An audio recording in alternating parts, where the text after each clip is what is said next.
வணக்கம் ஃப்ரெண்ட்ஸ். நம்ம இந்த வீடியோல என்ன பார்க்க போறோம்னா, காத்ரேஜ் கஸ்டமர் ப்ராடக்ட் இந்த கம்பெனி இப்ப எப்படி இருக்கு? இதுக்கு முன்னாடி எப்படி இருந்துச்சு? இதுக்கப்புறம் எப்படி இருக்கலாம்? இவங்க என்னலாம் மேனுஃபேக்சரிங் பண்றாங்க? மக்கள்கிட்ட என்னலாம் பொருள சேல்ஸ் பண்றாங்க? இந்த கம்பெனி எப்படி ஃபியூச்சர்ல இருக்க போகுது? அப்படிங்கிறத இந்த வீடியோல பார்க்கலாம். வீடியோவ ஸ்கிப் பண்ணாம ஃபுல்லா பாருங்க. அப்பதான் நான் என்ன சொல்ல வர்றேங்கிறது உங்களுக்கு புரியும். இந்த கம்பெனியோட மார்க்கெட் கேபிட்டல் பார்த்தீங்கன்னா, கிட்டத்தட்ட 1,18,000 கோடி கிட்ட இந்த கம்பெனியோட மார்க்கெட் கேபிட்டல் இருக்கு. கரண்ட் பிரைஸ் பார்த்தீங்கன்னா, ரூ. 1,162 இருக்கு. ஹை பார்த்தீங்கன்னா, ரூ. 1,230 வரையும் போயிருக்கு. லோ பார்த்தீங்கன்னா, ரூ. 894 வரையும் போயிருக்கு. இந்த கம்பெனியோட கடன் பார்த்தீங்கன்னா, ரூ. 3,200 கோடி கடன் இருக்கு. புரமோட்டர் ஹோல்டிங் பார்த்தீங்கன்னா, கிட்டத்தட்ட 63% அவங்க தான் புரமோட்டர் ஹோல்டு பண்றாங்க. சேல்ஸ் குரோத் பார்த்தீங்கன்னா, 8%க்கு மேல சேல்ஸ் குரோத் இருக்கு. இந்த கம்பெனியோட சேல்ஸ் பார்த்தீங்கன்னா, 13,800 கோடி சேல்ஸ் பண்றாங்க. நெட் ப்ராஃபிட் பார்த்தீங்கன்னா, 1,750 கோடி நெட் ப்ராஃபிட் பண்றாங்க. ரிசர்வ் பார்த்தீங்கன்னா, 14,000 கோடி கிட்ட ரிசர்வ் வச்சிருக்காங்க. நம்ம பார்த்த வரையுமே இந்த கம்பெனி ஒரு லாங் டைம் இன்வெஸ்ட்மெண்ட்டுக்கு ஒரு நல்ல கம்பெனி. இந்த கம்பெனியோட ஓவரால் சார்ட்டை நம்ம பார்க்கலாம். இந்த கம்பெனி பார்த்தீங்கன்னா 2006ல ரூ. 22 இருந்து ரூ. 30 அந்த ரேஞ்சில் தான் ட்ரேட் ஆகிட்டு இருந்திருக்கு. இன்னைக்கு பார்த்தீங்கன்னா ரூ. 1,200 வரை ரீச் ஆயிருக்கு. லாங் டைம் இன்வெஸ்ட்மெண்ட்டுக்கு இந்த மாதிரி கம்பெனியை தான் நம்ம சூஸ் பண்ணணும். இந்த கம்பெனியோட வளர்ச்சி எப்படி இருக்குன்னு பாருங்க.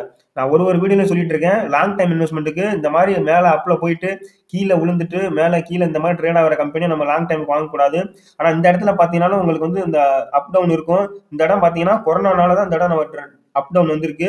அதுக்கப்புறம் பார்த்தீங்கன்னா மேலேயே தான் இந்த கம்பெனி போய்கிட்டு இருக்கு. இந்த சின்ன சின்ன அப் டவுன் வரதெல்லாம் ஒன்றும் பிரச்சனை இல்லை. ஏன்னா எந்த ஷேருமே வந்து டைரக்டா மேலே போய்கிட்டே இருக்காது. கொஞ்சம் அப் வந்துட்டு டவுன் வந்துட்டு தான் போய்கிட்டு இருக்கும். இது கொரோனால வந்தது. மித்தபடி பார்த்தீங்கன்னா இந்த மாதிரி கம்பெனி தான் அப்படியே ஸ்டெப் பை ஸ்டெப்பா கொஞ்சம் கொஞ்சமா முன்னேறி மேலே போய்கிட்டே இருக்கும். போட்ட உடனே இந்த மாதிரி கம்பெனில ப்ராஃபிட் நம்ம எதிர்பார்க்க கூடாது. ஒரு 10ல இருந்து 15 வருஷம் ஹோல்டு பண்ணாதான் ஒரு நல்ல ப்ராஃபிட் இந்த மாதிரி கம்பெனில எடுக்க முடியும். அதுக்கடுத்து இந்த கம்பெனியோட காம்படேட்டர் யார் யாரெல்லாம் பார்த்தீங்கன்னா, டாபர் இந்தியா, இமாமி, ஜோதி லேபு, பஜாஜ் கன்சியூமர், கயா லிமிடெட் இந்த மாதிரி கம்பெனிலாம் வந்து பார்த்தீங்கன்னா இந்த கம்பெனியோட காம்படேட்டரா இருக்காங்க இன்னைக்கு. இந்த கம்பெனியோட ப்ராஃபிட் அண்ட் லாஸ் நம்ம பார்க்கலாம். இந்த கம்பெனி பார்த்தீங்கன்னா 2012ல 4,800 கோடி சேல்ஸ் பண்ணியிருக்காங்க. வருஷத்துக்கு வருஷம் பார்த்தீங்கன்னா இந்த கம்பெனியோட ப்ராஃபிட் வந்து சேல்ஸ் வந்து பார்த்தீங்கன்னா இன்க்ரீஸ் ஆகிட்டே தான் போய்கிட்டு இருக்கு. இந்த கம்பெனியோட எக்ஸ்பென்ஸும் பார்த்தீங்கன்னா ஒரு லிமிட்லேயே தான் ஒரு அந்த எந்த அளவுக்கு ப்ராஃபிட் சேல்ஸ் வருதோ அந்த அளவுக்கு தான் அந்த எக்ஸ்பென்ஸும் அவங்க மெயின்டைன் பண்ணிக்கிட்டு இருக்காங்க. ஆப்ரேட்டிங் ப்ராஃபிட் பார்த்தீங்கன்னா 2,700 கோடி ரூபா அவங்க ஆப்ரேட்டிங் ப்ராஃபிட் பண்றாங்க. எல்லா டேக்ஸும் போக நெட் ப்ராஃபிட் பார்த்தீங்கன்னா இந்த கம்பெனி 1,700 கோடி ரூபா நெட் ப்ராஃபிட் பண்றாங்க. இந்த கம்பெனியோட மார்ச் 2012ல பார்த்தீங்கன்னா 750 கோடி ரூபா ப்ராஃபிட் பண்ணியிருக்காங்க. இந்த ப்ராஃபிட்டும் பாருங்க வருஷத்துக்கு வருஷம் இன்க்ரீஸ் ஆகிட்டே தான் போயிட்டு இருக்கு. இந்த இடையில வந்து டிகிரீஸ் ஆனது. இது என்ன காரணம்னு பார்த்தீங்கன்னா கொரோனால இருந்து கொஞ்சம் டவுன்ல தான் இருக்கு இந்த கம்பெனி. 2012ல இருந்து நல்லா இன்க்ரீஸ் ஆனது. 2020ல கொரோனா சமயத்துல இருந்து ஒரு ரொம்பவும் டவுன் ஆகல. அந்த 1,700 கோடி அந்த ரேஞ்சிலேயே தான் வந்து நெட் ப்ராஃபிட் கிடைச்சிக்கிட்டு இருக்கு. லாஸும் கிடையாது. நல்லதான் இந்த கம்பெனி வந்து இதுக்கு மேல ஒரு ப்ரொடக்ஷனை உற்பத்தி பண்ணி நல்லா மேல போயிட்டு இருந்தாங்கன்னா குவார்டர்லி ரிசல்ட் நல்லா கொடுத்துக்கிட்டு இருந்தாங்கன்னா இந்த கம்பெனி வந்து 1,700 இருந்து மேல போக அதிக வாய்ப்பு இருக்கு. அதுக்கடுத்து இந்த கம்பெனியோட பேலன்ஸ் ஷீட்ல நம்ம முக்கியமா பார்க்க வேண்டியது ரிசர்வ், பாரோவிங்ஸ். இந்த கம்பெனியோட ரிசர்வ் பார்த்தீங்கன்னா 14,300 கோடி ரூபாய் கிட்ட அவங்க ரிசர்வ் வச்சிருக்காங்க. கடன் பார்த்தீங்கன்னா வெறும் 327 கோடி தான் உங்களுக்கு 3,275 கோடி தான் உங்களுக்கு கடன் இருக்கு. இந்த கம்பெனியோட ஷேர் ஹோல்டிங் பேட்டர்ன் நம்ம பார்க்கலாம்.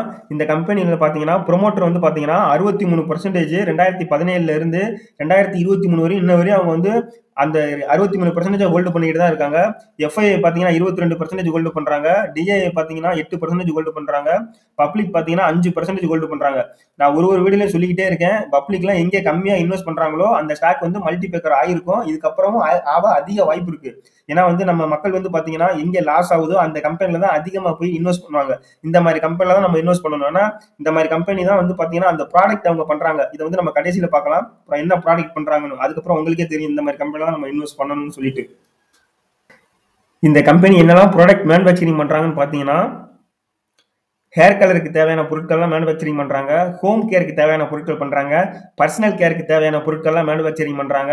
இவங்க எங்கெல்லாம் பண்றாங்கன்னு பார்த்தீங்கன்னா இந்தியாவுக்கு பண்றாங்க, சவுத் ஏசியாவுக்கு பண்றாங்க, Africa, USA, middle east, Latin America இந்த மாதிரி இடத்துக்குலாம் அவங்க வந்து எக்ஸ்போர்ட்டும் பண்றாங்க இந்த கம்பெனி.